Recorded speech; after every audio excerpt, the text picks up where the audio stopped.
Mortar rounds thundered against the outer wall of our forward operating base, each explosion rattling the sandbags and sending a plume of dust through the barracks. I dropped to one knee, chest tight, fingers grazing the grip of my rifle. But it wasn't incoming fire that made my heart pound. It was the sudden chime of my laptop, left open on the field desk beneath the flickering fluorescent light. I slid my rifle to safety, palm slick with sweat, and leaned over the keyboard. The subject line glowed like a detonator. "Let's be adults about this." My brain jolted.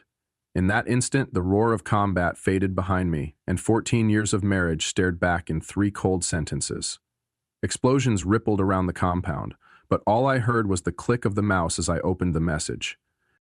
She'd done it already, filed the paperwork, emptied our joint account, and moved her boyfriend into our house back home. My name is Nathan Harper, 42 years old, a staff sergeant with the 82nd Airborne. I'd survived roadside bombs and ambushes from Kabul to Kandahar, but nothing in my training prepared me for that email. My pulse hammered like artillery fire as I stared at the PDF attachment. Divorce papers signed and sealed, my life evaporating with a single download. I closed the laptop softly, the glow vanishing into darkness. Around me, Marines scrambled for cover, but I simply exhaled and rose to my feet. No shouting, no begging, no fury, just cold resolve settling over me like battle armor. I whispered to the night, understood, and stepped back into the fray, with a new mission burning in my veins. The dawn sun burned bright and merciless over Camp Lemonniere's training grounds, turning the sand into a blinding white glare. Marcus Reed stood at the back of the obstacle course, body shaking with fatigue yet mind ablaze with turmoil. Around him, squads of soldiers scaled rope climbs and vaulted concrete walls with the precision of automatons. Their shouts echoed off the HESCO walls, a rhythmic taunt to any mind not fully present. Marcus wiped sweat from his brow and forced himself to step forward. His boots sank into the gritty earth as he approached the first barrier, a waist-high wooden plank meant to test endurance. He hoisted himself up, muscles trembling, and swung a leg over. Halfway across, his grip slipped and he nearly tumbled backward. Instinct kicked in. He hooked his boot over the top, swung his body up, and buried his fingers in the cracked wood until the burn faded to numbness. The sting reminded him of far worse betrayals, and he hissed through clenched teeth, hauling himself over. At the next station, a series of low, barbed wire crawl frames, the metal bit into his shoulders through his uniform. He pressed his cheek into the damp sand, breathing fast enough to fog his goggles. The taste of salt and grit filled his mouth. Every inch forward was a negotiation between pain and will. Thoughts flickered. Becky's icy stare last night when he mentioned tomorrow's promotion board, her offhand comment about real men having desk jobs, and the ultrasound appointment he'd canceled after she said not ready. His chest tightened, and for a moment he froze, heart pounding louder than his footfalls. Behind him, Sergeant Kowalski's voice cut sharply. "Reed, move!" He dropped to his elbows and surged forward, the barbs grazing his forearms. At the end of the crawl lay another soldier's discarded helmet. Marcus grabbed it on the run, smashed it against a barrel, then sprinted to the final wall climb. Each run he mounted, he saw flashes of their wedding day. Becky's white dress billowing under pine trees, laughter echoing as they danced. He remembered her joy when they learned they were expecting, then the clinical hush when she whispered she'd made another choice, alone. When his boot hit the top of the 12-foot wall, he paused, gasping for air. His pulse hammered so fiercely he felt it in his temples. Below, the sand seemed calm, indifferent. He closed his eyes, inhaled a long, steady breath. 3 counts in, hold, 4 counts out. Combat breathing drilled into him at Fort Bragg. He channeled every ounce of discipline into that single moment. Then he swung his leg over, rolled, and dropped to his feet. As he landed, his phone vibrated sharply in his pocket. Against all regulations, he'd slipped it into a pouch. He extracted it with one eye on the instructors. 3 alerts. Suspicious transfer attempt $8,500 0 cents blocked. Suspicious transfer attempt $9 20 cents blocked. And unauthorized login attempt from Spokane. His jaw clenched, and he pocketed the device as Sergeant Kowalski strode up. "Keep moving, Reed. Last drill. Sprint and dive through the flame pit." Marcus lined up with the others, flame roaring at the end of the dusty track. He felt the heat on his face and forced a sprint, every muscle coiled. At the flames he dove, sand and sparks whipping around him, and rolled to his feet on the far side. His uniform was singed, but he emerged upright, chest heaving, triumphant. A handful of soldiers cheered. Marcus managed a curt nod but didn't look around. His mind was already racing ahead. Minutes later, the training ended. Exhausted soldiers filed to the mess tent, voices low and ragged. Marcus lingered at the edge of the field, watching sunlight creep across the sand. He closed his eyes and replayed the morning's alerts. No more doubts. Becky was picking a fight he wouldn't walk away from. He reached for his encrypted comms watch and tapped Lucas's icon. A silent message flashed. Safe spot. Canteen. 30 minutes.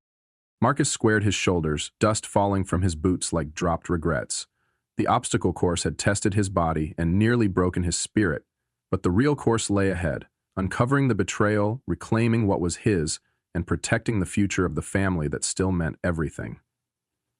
He walked toward the mess hall, every step sharpening his resolve. The midday sun outside the Kandahar Chow Hall was relentless, baking the corrugated metal roof until it trembled with heat. Inside, the stale air blended with the aroma of reheated stew and burnt coffee. Marcus Reed pushed through the swinging doors in full gear, every strap and buckle a reminder of the battlefield he'd left behind, and the one waiting at home. His heart thudded against his ribs as he scanned the crowded room, finally spotting Lucas Nguyen in the far corner, hunched over a scratched wooden table. Lucas looked up, eyes dark with worry. He motioned Marcus over with a single nod. Marcus slid onto the bench, careful to keep his rifle slung over one shoulder. Around them, mechanics, engineers, and medics eyed their trays, oblivious to the gravity of what these two men were about to discuss. Lucas spoke in a low voice. "They tried again last night," he said, producing a manila envelope stamped confidential from beneath his jacket. His fingers trembled as he slid the envelope across the table. Marcus glanced around, no one was paying them any mind, then opened it to find two color printouts of the latest bank statement. Dozens of withdrawals, each neatly labeled Pet Medical Care, drained sums totaling $12,300.00. The joint account balance hovered at a perilous $85.00. Marcus's throat went dry. "Vet care," he repeated, dreading the answer. Lucas's jaw tightened. "For Scout." He tapped the printouts. "Look here. The signature on the invoice, Becky's handwriting, but the loops are wrong. Someone forged her name and they used that to siphon our savings." Marcus exhaled, trying to tame the shock. Becky wouldn't do this. Unless someone pushed her, he muttered. He recalled how Becky had been distant these past months, snapping at trivial things, comparing him to other men, belittling the sacrifices of his career. But forging veterinary bills? This was a calculated act of betrayal. Lucas slid additional documents into the envelope. Email correspondences sent from Becky's work account at the dental clinic, forwarding her bank alerts to a burner address so she'd see the notifications first and derail any suspicion. Then came two low-res photographs folded neatly into the folder. Becky unlocking a storage unit behind Meridian Shopping Center, key in hand, while a black SUV idled in the shadows. "She's been meeting with Mark Jensen," Lucas whispered. "He's the realtor she moved in with. That unit. It's where all her schemes unfold." Marcus ran a hand through his sweat-damp hair. His wedding ring felt suddenly heavy on his finger. Images flickered through his mind. The mountain road accident when their car plunged off a gravel turnout. Becky's calm voice telling him to get the brakes checked, only he'd noticed a glint of satisfaction in her eyes. Back then he'd chalked it up to nerves. Now the pieces snapped into place like landmines detonating beneath him. He slammed the folder shut. "She tried to erase me." His voice was a rasp. Lucas leveled a steady gaze. "She nearly did, but you prepared for this." He pulled a small hard drive from his pocket. "I copied all our sensitive data. The VA loan documents, Mom's silver, your deployment records. Blue Lantern protocol is active." Marcus took the drive, feeling its cold metal against his palm. He remembered the night he and his lawyer drafted emergency asset protection in Spokane, a network of storage units, hidden bank accounts, and alternate IDs. Each measure had felt like an insurance policy against heartbreak. Now that insurance had paid off. He folded his fatigues-clad fingers around the drive. "Tonight, I fly to Spokane under an alias. You'll stay here and cover movements, watch the forums, trace any chatter. When I have hard proof, I call you." He tapped the envelope. "All of this goes straight to Agent Patel, FBI's financial crimes." Lucas exhaled and offered Marcus the chipped enamel mug that held the Firehouse String coffee they'd brewed this morning. "To finish the mission," he said, "and protecting Scout." Marcus lifted the mug. "To justice," he replied, swallowing the bitter brew. The room's noise faded into a dull roar as they sat in companionable silence, two soldiers forging their plan of revenge and reclamation. Beyond the chow hall's doors, the desert sun blazed on, unforgiving, like the path they'd chosen. The bank's front doors slid shut behind Marcus with a muted thunk, sealing him in a world of hushed urgency. First Unity Bank's lobby had emptied of casual customers by late afternoon. Only the soft tick of a wall clock and the distant hum of fluorescent lights punctuated the space. Marcus walked past the polished marble floor, each footstep echoing as if to amplify his purpose, toward a side corridor marked Investigation Suite. He paused at a brushed steel door etched with silver letters. Evelyn Adler, Fraud Prevention and Investigations. His reflection shimmered on the metal, eyes grim and resolute. Marcus rapped lightly. After a heartbeat, a voice from within invited him in. Beyond the door, the office felt cooler, air conditioning battling the summer heat. Two computer monitors glowed with scrolling transaction logs. Manila folders teetered on the edge of a credenza. Center stage sat a heavy oak desk, behind which Evelyn Adler hovered over spreadsheets, her fingers dancing across keys. She lifted her gaze and offered a measured nod before sliding an empty chair toward the far side of the desk. "Mr. Reed," she said, voice steady but tinged with concern, "thank you for coming. Please, sit." Marcus lowered himself into the chair, hands folded on his lap. He drew out 3 items. His deployment orders were stamped medically incapacitated with precise military ink. Becky's divorce email printed in bold black lettering. A stack of bank statements, each page revealing withdrawals, timed to coincide with his overseas tours. Adler accepted them without a word, her slate-gray eyes flicking from one document to the next. She arranged them neatly on her desk, then tapped her keyboard. The monitors rearranged into side-by-side windows. On the left, an account balance graph, trending sharply downward. On the right, a list of low-dollar transfers flagged in bright red. "These withdrawals," Adler murmured, pointing at the red-flagged rows, "all under $10,000, 0 cents, below the reportable threshold, routed through at least 4 separate shell accounts. They correspond exactly with your deployment schedule."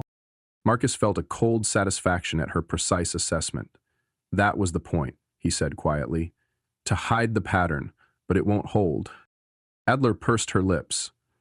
"I'll initiate an immediate freeze. You'll have no access, and neither will your ex. I'll also file a suspicious activity report with FinCEN." She reached for a sheet and began scribbling a formal request.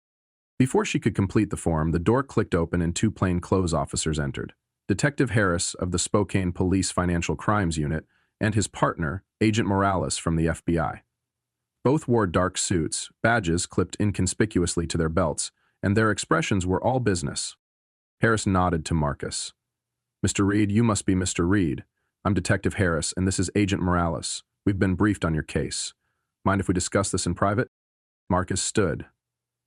"Lead the way." They stepped into an adjacent glass-walled conference room. Harris placed the SAR form and a USB drive onto the conference table. "We've got cooperation from the bank," he explained, voice low. "Your case is now a joint investigation between local PD and federal authorities. We'll serve subpoenas for all related accounts, correspondence, and loan documents." Adler's hand hovered over the USB. "This drive contains all the flagged transfers, your documents, and metadata timestamps. It's cookproof." Morales examined the drive. "Good work, Miss Adler. Mr. Reed, your timing was impeccable." Marcus gave a tight nod. "Thank you. I'm prepared to testify and provide any further evidence." A sudden thump reverberated through the building, an unrelated late-day maintenance crew, but the sound cracked the tension like a gunshot. Marcus's chest tightened as he recalled his father's words. "Stay alert, even when the threat seems done." He glanced at Morales. The agent met his eyes, silently acknowledging the unspoken truth. This fight was only just beginning. Harris leaned forward, flipping through notes. "We need your full statement. Anything you've uncovered about forged signatures, fake lenders, or real estate agents acting as straw buyers. It all matters." Marcus exhaled slowly. "There's a real estate firm called Cascade Quick Close. They process the refinance documents, but the signatures are forgeries. They missed the tick on my J. The co-applicant was a shell named after Becky's boyfriend's brother. I have certified copies from the county records." Adler tapped her pen. "We'll match those signatures against known exemplars. This will be solid." As Harris and Morales gathered the paperwork, Adler stood and offered Marcus a discreet envelope. "These are emergency contacts if you feel threatened, and my card. Call me, day or night." Marcus accepted it. "I might just take you up on that." They reconvened in the lobby. A guard discreetly barred off the hallway where Marcus had entered. As he stepped through, he felt the weight of every observer's glance. Colleagues, customers, security cameras, all part of the intricate web he was unraveling. Yet beneath that scrutiny, a spark of hope ignited. He had struck the first blow, and now he would drive home the victory, one precise step at a time. Late that night, the base was hushed beneath a moonless sky, broken only by the distant hum of generators. Staff Sergeant Marcus Reed slipped through the dim corridors of the Tactical Operations Center, ACU sleeves rolled up, dog tags tapping softly against his chest. In the small briefing room, a single desk lamp illuminated a folding table strewn with evidence, color-printed bank statements, notarized affidavits, and a detailed floor plan of his Spokane home. Reed set down a rugged rucksack, unzipped it, and began unpacking with deliberate care. First came 4 miniature dome cameras, barely larger than a button, each fitted with adhesive mounts and a micro SD slot. Next, a cluster of wireless audio transmitters, no thicker than a thumb, equipped with lithium polymer batteries and encrypted transmit modules. Finally, 2 camouflaged power packs and a bundle of microfiber cables coiled like snakes. He activated one camera, watched its LED blink 3 times, then slipped it into a padded pouch. He whispered into his comms earpiece, "Alpha Team, verify device readiness." A faint crackle replied, "Jenkins here, all units are green, batteries at 95%. Corporal Jenkins and Specialist Lopez entered quietly, boots creaking on the linoleum. Their faces were tense in the low light. Reed greeted them with a curt nod. "Tonight's mission is critical. We're not storming a compound, we're reclaiming what's mine. Becky Turner's new boyfriend admitted everything on those logs. Now we need their voices to seal the case." Lopez picked up a camera, turned it in his palm. "Sergeant, the living room angle here. Should we aim it toward the front window or the TV?" Reed pointed to the blueprint's highlighted zone. "Front window. When he paces by the couch, we need clear audio of his confession. TV glare will mask the lens, but aim slightly upward to catch both face and lips." Jenkins unrolled a length of fiber cable and traced the path Reed had drawn on the printout. "We'll feed power from the thermostat junction behind the hall closet. It's always live. Then the camera can run continuously for 72 hours before swapping batteries." Reed's jaw tightened. "Good. Lopez, you'll handle power. Jenkins, you install audio bugs in the study. Behind the picture frame, acoustic holes in the panel. I want redundancy. If we lose one feed, the other picks up." A sudden metallic clang echoed down the hallway. Someone was entering. All 3 froze. Reed pressed a finger to his lips. Jenkins snagged a camera pouch. Lopez crouched low next to the table. The door cracked open. A corporal returned charts from the general, then closed the door softly without glancing their way. Reed exhaled. "Close call. Move fast." They gathered their gear. Reed handed each man a sealed packet containing adhesive strips and a small pry tool hidden inside a wallet. "Don't damage the property. Snap the cables into existing voids. Leave everything as you found it. Except for the devices." He slid maps into his pocket. "Final check. Encrypted channel Bravo 6. Ready?" Lopez tapped his wrist mic. "Secured, Sergeant." Reed placed a hand on each shoulder, his voice low but firm. "At 300, we roll. In and out in under 10 minutes. If you encounter civilians, use a minimal cover story. Routine maintenance. No heroics. Understood?" Both answered in unison, "Yes, Sergeant." Reed slung the rucksack over his back. As he rose, he paused by the lamp, letting its circle of light isolate him for a moment. His reflection in the window looked drawn, determined. "This ends it," he murmured to himself. "No more surprises." Jenkins and Lopez filed out first, ducking into the shadows. Reed stayed behind to pack away the blueprints and secure the briefing room door. His heart pounded in his ears, part adrenaline, part fear of what he was about to unleash. He activated his hidden recorder, whispering into its mic. "Scene 5 complete. Devices are scheduled for deployment in 3 hours. Sergeant Reed, out." He left the room, footsteps echoing down the empty hall, already rehearsing the steps he and his team would take against the darkness. The second the storm's first gust rattled the LAV's hatches at 200 hours, Marcus Reed's senses snapped to life. Lightning forked across Djibouti's murky sky, illuminating the team's silhouettes as they jammed into their all-black MRAP. Reed in the driver's seat, Corporal Jenkins beside him, Specialist Lopez guarding the rear hatch. Each man's face was carved from determination. No room for doubt tonight. Reed keyed his comlink. Alpha, confirm equipment check. A chorus of clicks and beeps answered. Thermal monoculars, suppressed P228 pistols, lockpick set, micro cameras, audio bugs, Wi-Fi disruptors, all green. Reed exhaled. Let's move. By 2:30, they crouched behind a low wall 3 blocks from Reed's unsuspecting Spokane home. Rain pounded the pavement like mortar. Reed's chest tightened, remembering Becky's laughter echoing through these walls, masking treachery. He gave the nod. Jenkins slipped a gloom-proof hood over his Kevlar, and with a single hand signal, Reed pried open the back hatch. They filed out, weapons cleared but stowed, footsteps muffled by wet rubber soles. Lopez carried a briefcase-sized toolkit. Jenkins hefted a quantum tunneling camera array. Reed slid a miniature DVR under his coat. At the front door, Reed pressed a slim pick into the lock's wafer. Surgeons of sabotage, they worked. Reed's fingers pulsed as if cutting a charge, a faint click. He eased the door inward, and they slipped across the threshold like ghosts. Inside, the house was deathly quiet. The only light came from lightning through rain-streaked windows. Reed led them into the living room, where framed wedding photos and children's toys lay untouched. A museum of happier lies. Lopez and Jenkins spread out. Lopez, fireplace mantle, Reed whispered. Jenkins, media cabinet, he pointed. Lopez knelt, peeling back a hand-woven doily to expose cracks in the plaster. He drilled a pin-sized hole, inserted a wireless mic, then camouflaged it with candle wax. Jenkins lifted the TV panel, slipping behind it a recorder and transcoder. Data streamed securely to Reed's tablet. Reed felt his heartbeat slow as betrayal's adrenaline faded into focused calm. He scanned the bookshelves, the final vantage point. Sliding a hardcover aside, he unfolded a microcamera and taped it between 2 volumes, angling it toward the hallway. A test feed blinked live on his device, perfect lensing of every footstep. Suddenly, a floorboard creaked above. Reed froze. Half the team leveled stairs upward. He whispered, "Extraction point Delta, move." They pivoted in near silence, guided by memory and gut.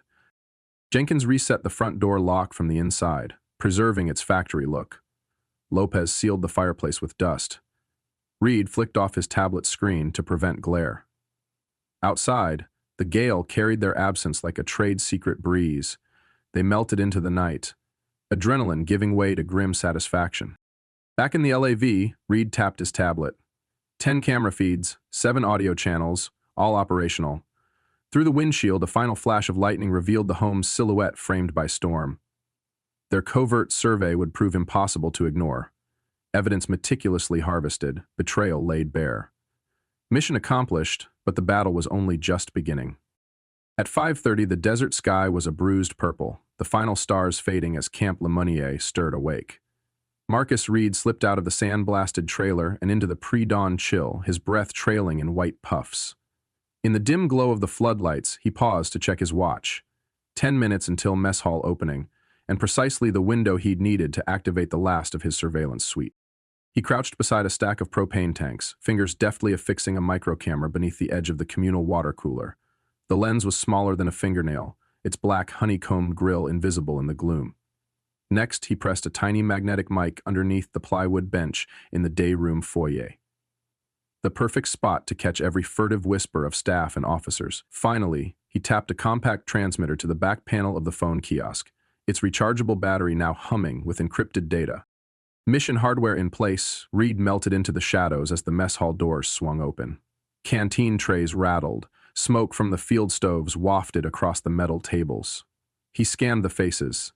Uniformed medics and mechanics, drivers and translators, all intent on breakfast. No one noticed the man in civilian clothes weaving through the line to join a solitary figure at the far corner. Lucas Ingalls sat hunched over a tray of grits and eggs, his dark eyes shadowed by a day-old stubble. When Reed eased onto the bench opposite, Lucas didn't startle. He'd left the seat open intentionally. "Show me," Lucas whispered, tone urgent, eyes flicking to the mess barkers. Reed opened his pack, retrieved the encrypted tablet, and tapped through icons labeled Alpha, Bravo, and Charlie. Instantly, 3 live video feeds filled the screen. The sun-bleached door of Reed's trailer, the dusty hallway outside Jackson's office, and the flight of metal stairs leading to the officers' bunks. "Alpha feed is clear," Reed murmured. Bravo picked up the CFO's voice talking about document transfer. I timed it during shift change. Charlie confirms 2 civilian SUVs rolling in after sundown. Lucas adjusted the volume. The soft hum of biscuit pans faded, replaced by dialogue in hushed tones. "Sounds like Spencer and Ryan," Lucas said grimly. "Planning to delete files. We have under 2 hours before they wipe your home network." Reed's jaw clenched. "Then we make our move earlier. Tonight at 21:30, once after-shift patrol starts, we send a silent squad to lock down the house and extract every hard drive." A sudden clang reverberated, someone dropped a canister by the entrance, and Reed's pulse spiked. He slid the tablet beneath his jacket. "Heads up, Sergeant Alvarez is giving me a look. He's always been sharp. Might have noticed odd radio traffic. Keep this between us." Lucas nodded, stabbing at a text on his own PDA. "I've rerouted the ISP logs through my secure node. Any traceback will point to a military exercise. They'll think it's a training run, not a homegrown sting." Outside, a convoy of Humvees roared by, stirring sand devils along the perimeter fence. Reed leaned back, letting the dust swallow him. "Reveille is at 600, he said softly. "But I'll skip. Head straight to the comms tent to feed Patel the intercepted files. Then vanish until you call." Lucas rested a hand on Marcus's arm. Brief, brotherly. "You've done all you can. The rest is up to them." Reed nodded, then rose. He let the murmur of breakfast surround him one last time, committing the scene to memory. The tactile rattle of trays, the muted clink of spoons, and the determined faces of men who still believed in routine chores. This world of mundane minutiae would be his ultimate weapon, a haven for evidence. He stepped away, blending into the flow of uniforms, mind razor-sharp, heart unflinching. Late that afternoon, Michael rapped sharply on the dark wood door of Linda Chen's discreet law office tucked above a quiet avenue cafe. He moved with deliberate slowness, his sling across one arm a constant reminder of recent violence. Linda, her dark hair pulled back, glasses perched on her nose, opened the door before he could finish knocking. "Come in," she whispered, closing the door behind him and lowering the chain lock. Inside, the small office smelled of leather-bound ledgers and fresh jasmine tea. A single lamp cast a warm pool of light over the conference table. Michael set his briefcase on the polished surface. He unzipped it and withdrew 3 stacks of folders: bank statements, SEC filings, and the notarized copies of the refinance deed. Linda's eyes flicked across the documents as he slid them toward her. "It's all here," he said softly. $2,225,000 in structured transfers. The shell company. Mark Davis's signature. He paused, voice thick with fatigue. "And the sniper shot. Whoever tried to stop me knew I was close." Linda dropped her pen and pressed the papers back toward him. "You don't need to carry that alone anymore. I've already filed the civil suit, Meridian Technologies, Cascade Quick Close, and Davis personally. The temporary injunction froze every asset." She tapped her laptop's screen. A landing page showed "Asset Frozen" in bold red letters. A distant thunder rumbled outside. Michael glanced at the window. Raindrops raced each other down the pane. "And Orion?" he asked. "Your offer letter is ready," Linda replied, handing him an embossed envelope. He traced the raised gold letters. "Orion Cybersecurity, Director of Strategic Operations." Michael exhaled a breath he didn't know he'd been holding. He nodded once and looked at Linda. "I can't thank you enough." She smiled, standing to pour 2 mugs of tea from a silver pot. "Just promise me you'll stay safe. The corporate sharks you've exposed aren't going to lie down quietly." He took the steaming cup, the herbal scent calming him. "I've lost enough sleep and blood. Time to rebuild." They clinked mugs in a muted toast. As Linda switched on her desktop to dispatch final court filings, Michael allowed himself a small, genuine smile. The walls of the office felt less like a fortress and more like the first steps toward home. The rain had nearly stopped by the time Nathan watched the last FBI SUV peel away from his former home. Street lamps cast pools of amber light on glistening pavement as Agent Patel approached, folder in hand and a sympathetic nod in her eyes. "Everything's logged and cataloged," she said quietly. "You did well." Nathan exhaled, tension draining from his shoulders. "So, what now?" "Civil suit will follow. The county will handle the forged refinance. The DA's office is reviewing the wire fraud packet. But first, she tapped her temple, smiling wryly. You need to confront her. Across the street, the front door stood ajar. Becky's figure appeared in the threshold, pale, hollow-eyed, clutching that familiar manila folder. Nathan walked toward her under the wet streetlight, the gravel crunching beneath his boots. He stopped 10 feet away, water dripping from his collar. Becky's eyes flicked up, fear mingled with regret. "Nathan," she whispered. He nodded to the folder in her arms. "Is that all that's left?" Her voice cracked. "Please, can we talk?" Nathan's chest tightened. Years of betrayal and silent planning condensed into this moment. He drew a deep breath. "Talk," he said softly. They moved beneath the awning, rain splattering behind them. Becky set the folder on the wet steps and sank onto it as though it were a broken ledge. "I never meant for it to go this far," she choked out. "I thought it would fix everything, our debts, our problems. But I lost myself." He watched her trembling hands. "You erased our life together, Beck. I spent months building a case while you built excuses." Tears welled in her eyes. He held up a hand. "Stay there." He knelt to pick up the folder, flipping through pages. Forged signatures, bank receipts, a copy of the IRS notice. "You'll have restitution and supervision for what you've done. But I'm done here." Becky's cry caught in her throat. Nathan stood and placed the folder back in her lap. "This," he said, voice steady, "is yours. I've already signed the papers. The house, the accounts, they're closing today. I'm flying out tonight." He turned away, rain washing over him like absolution. Becky sat motionless, clutching the folder that had destroyed their marriage and set them free. Nathan paused at the edge of her porch, looking back one last time. No anger, just quiet resolve.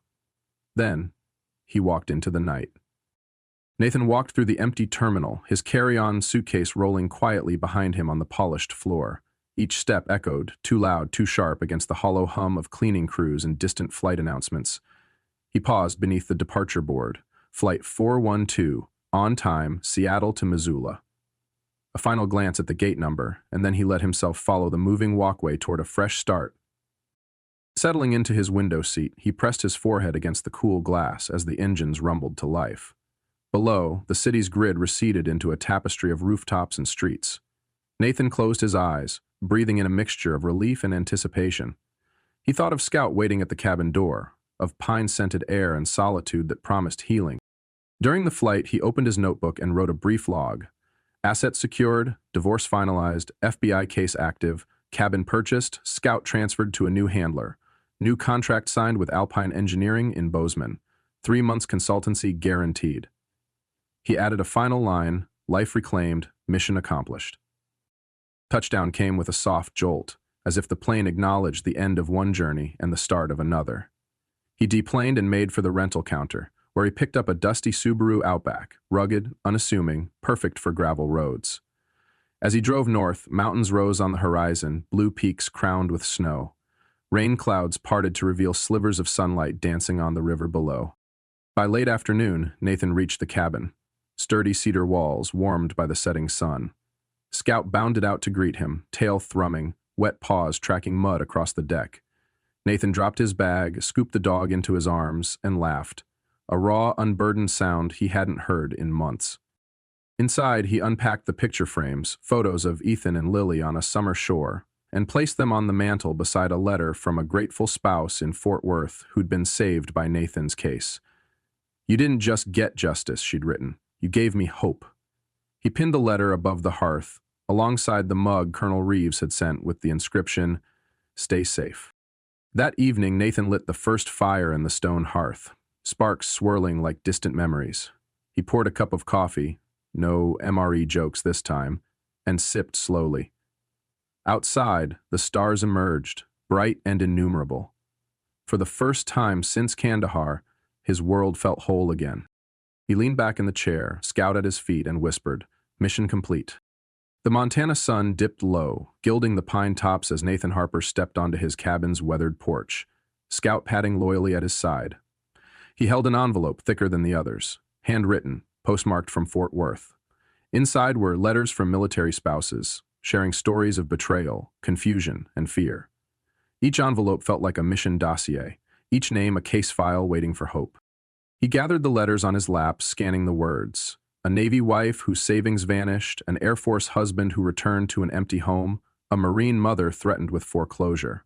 Nathan's heart tightened. He'd been the one who broke their silence. Now it was his turn to guide them through the fallout he knew so well. That evening, he logged onto a secure video channel he'd set up, Veterans Safe Harbor. Faces lit small squares on the screen, men and women in uniform or their fatigues. Eyes wary, but curious.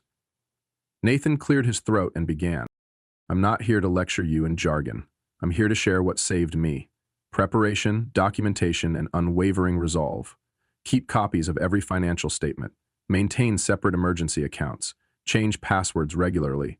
And before you sign or click anything, pause. Ask yourself, could this be a setup? One spouse asked how to confront a partner without shattering trust. Nathan leaned forward. Honesty is the strongest foundation, paired with caution. Have your documents in order, then approach with facts, not accusations. As night fell, the meeting ended with words of gratitude echoing online.